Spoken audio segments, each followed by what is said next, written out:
Otafire's brother. Otafire's brother. Oh my goodness. Is also one of those that are currently detained, imprisoned by Muhoozi Kainerugaba. Yeah, these shocking revelations were made by the Kenyans who were recently released after being detained in Uganda, held incommunicado. Now they are speaking out. They are speaking out.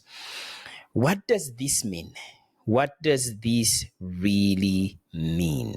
I don't even know. Is this why Otafire has been speaking out, breaking ranks and speaking out against abductions in Uganda, emphasizing the law, doing interviews or speaking to masses about the need for caution when it comes to how opposition is handled? Is this the reason? Do you think that Ugandans will now start trusting Otafire because of this? Let me first share a video of a young man whom I've already featured on this channel, by the way. He speaks so eloquently. He comes from a northern part of Uganda. I really want to get his name, but unfortunately, I get all these clips via Facebook. I don't know his account. I want to give creators their credit when it comes to content, because it's not easy creating content. Before I share this clip, remember to subscribe. Yeah, we are 300 subscribers away from the main target of 1,000. I'm not saying that once we reach 1,000, that will be it. But yeah, the primary target, the initial target of 1,000 is very, very important for this channel, especially if you want to be monetized. Yeah, because this will make it very possible for me to improve, have more time to create more videos without the need of all the pressure that comes along with it, or even have people come on board and help me out, because it is a tedious task. Yeah, I would like to give credit to the creators, but I have to do more research of who he really is. So you pardon me in this one that I have not given him credit yet, but I will possibly find it before I post this video, and it will be in the description. The link will be in description about this young man. So remember to subscribe. This is the Uganda Awakening, and we highlight individuals that are out there, woken up. They understand that the deception of the NRM that has lasted 40 years, to be exact, should end. And it is time for Uganda to usher in a new leadership that will prioritize the revitalization of our institutions, and will make sure that we live in a situation where democracy is not just a facade, it is real, and people's power is relevant to every decision that is made for the purpose of our country progressing from what it is. It's a very resourceful country, and we cannot settle for crumbs. Yeah, those gains they are talking about, it is their loot. It does not include you. So remember this. We are really looking forward to that. So I've really talked a lot. Let's get into the first video. Ugandans have all been wondering, why is Otafire igniting fire against the government? You hear the reason from these guys, these Kenyans who were arrested. Today they were hosted in one of Kenyan's TV. Just here. In that same fridge, we have Ugandan civilians. In the same fridge? Yeah. Yeah, one of them is actually the brother to the Internal Affairs Minister. The Minister for Internal Affairs, he's looking for his brother right now as we speak. He's been held at a place called Romeo. Romeo is a center. That's where we've been held in the last safe house. The brother is there, he's called Amos. We have high-ranking government officials, civilians, who are still being held in that place. We have Nigerian brothers, about 6 of them, civilians, who have been kept there for so long, being tortured. You know, one of them was explaining to me how his torture went. They were using a pliers, you know, they squeeze his fingernails. He has so much body injuries that they don't want to release him in that condition until he's healed. He's still there. His name is Joseph Ifaye Chuku Nobodo, the Nigerian national. I hope the embassy of Nigeria can be more, you know, like what Kenyans at least try to do. Yeah, proactive. Yeah, be proactive in protecting the rights of your citizens. Whether they're innocent or guilty, let that be proven in a court of law, but not in a military base. In that same fridge, we have Nsubuga Sam, We have somebody called John Mary Luchamsi, and I was in the cell with a Nigerian who is called John Alexander Egbo. This is what we have been telling you guys, that in a sinking boat, no one is safe. Even the owner of the boat, kubanga ye aba losing a business. But wana Uganda, they've taken fighting for what really belongs to them to be the work of opposition. Did you people even know that Otafire's brother is missing? How many of you knew about it? The question is, for how long will you people wait for this government to at least have a pressing button on you before you start to speak? I remember Captain Babu was also complaining after his son had died. And you wonder, all along you people have not been having a mouth to talk. There you have it. There you have it. In a sinking boat, everyone drowns. It is well put. He has literally said it. If you are in a sinking boat, regardless of what area of the boat you are in, even just because you're not seeing the water that is about to sink the boat, just because you're not seeing it, and you're much more in proximity with the captain of the boat, who, by the way, is also about to face the wrath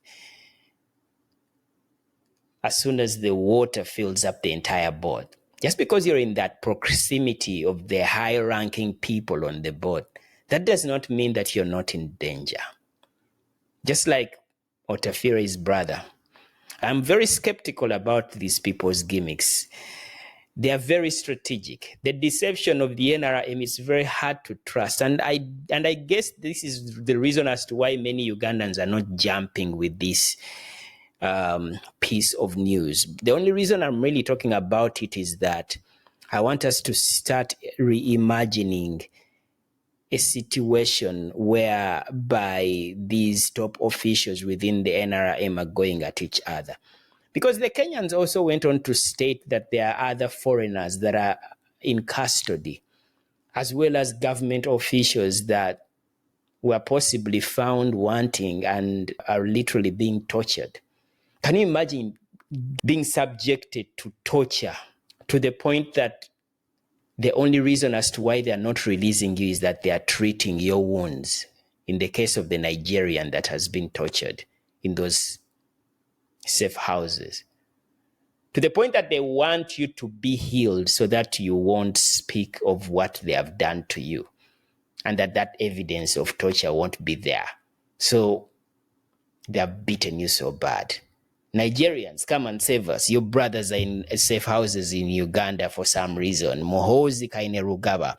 So Otafire is someone that is very hard to trust. And the reason as to why I am one of the people that does not trust the news of his brother being in custody, and it could be one of the pieces of propaganda, a tactical news piece for us to trust Otafire that is on our side. It could be that. We are very, very suspicious of these people.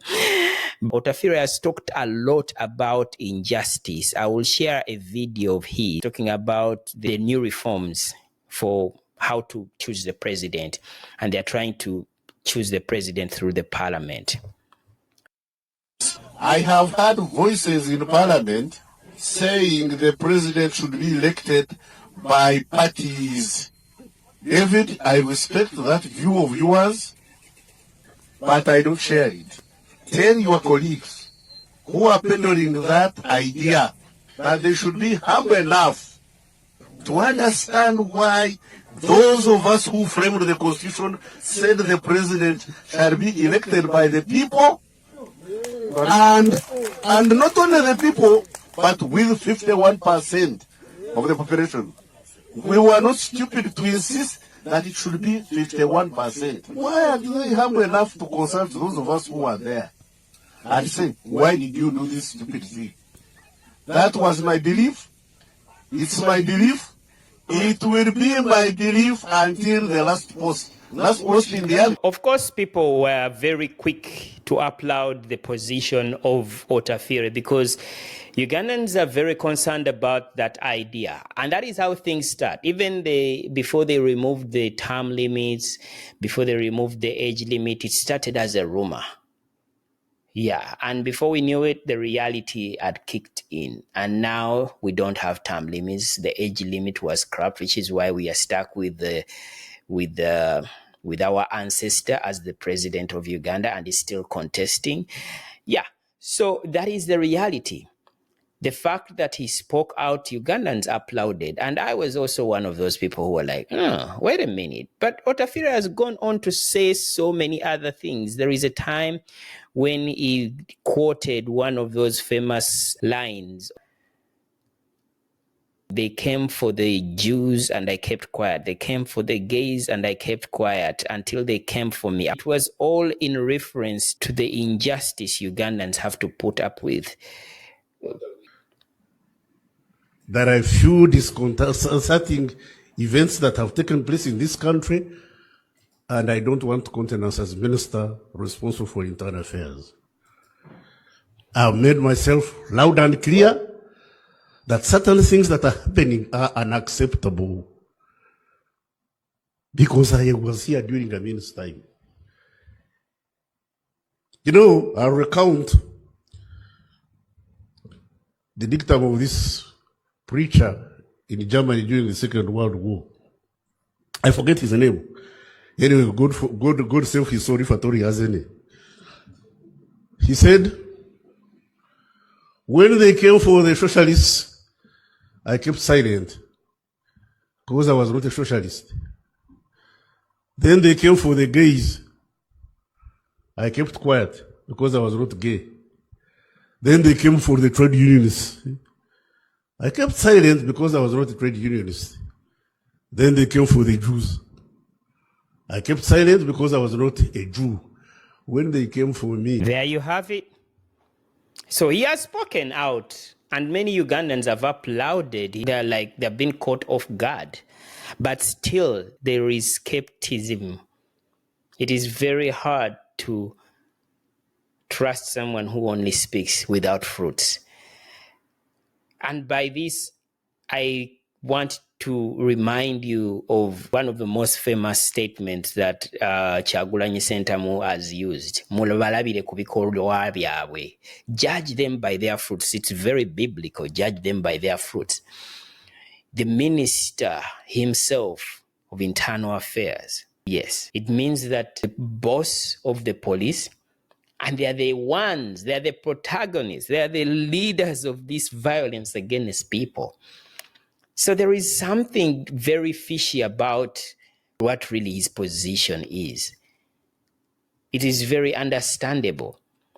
But he partakes in the loot of the country. He is also in the position whereby he can influence to the point that political prisoners can attain justice. He still does not do anything, only talking. So Ugandans are right in not being able to trust who he really is, despite the fact that his own brother right now is in the freezer, if really that is true.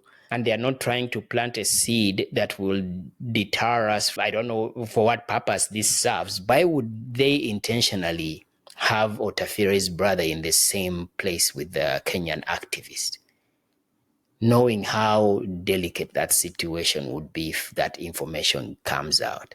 They intentionally made it possible. And for what reason? That is why you need to always be awake. So let me know what you think about this situation. Do you believe that genuinely Otafire's brother is locked up and it was not intentionally staged for it to come out, and we are now paying more attention towards his brother? Let me know what you think. Remember to like, share, and subscribe. Cheers, I am out.